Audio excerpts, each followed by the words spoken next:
Hello everyone and welcome back to a new video.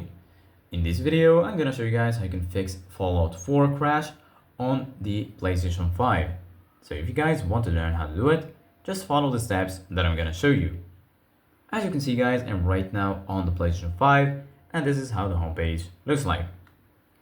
So right here, as you can see guys, you're gonna find your games and apps.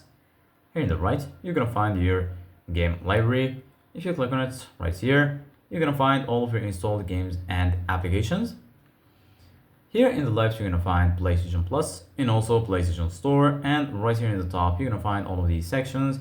You're gonna find games, media, search, settings, and here you're gonna find your profile icon.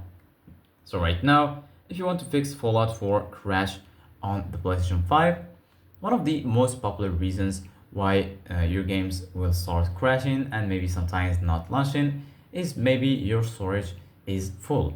So in order to check your storage, go to settings and then here go ahead and search for storage. Once you found storage, right here go ahead and check if your storage is full.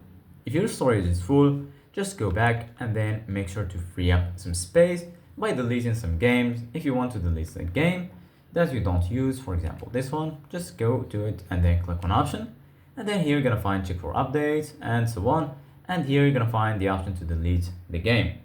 Go ahead and click on it and then you're gonna be able to delete the game. You can also delete some photos and videos by going to the media gallery, and then here you're gonna find all of your videos and photos. Deleting your videos will also make or freeze some space for you. So once you finish, you will be able to launch or fix Fallout 4 crash on the PlayStation 5. So this is it guys for today's video. Thank you guys for watching. See you guys in the next video.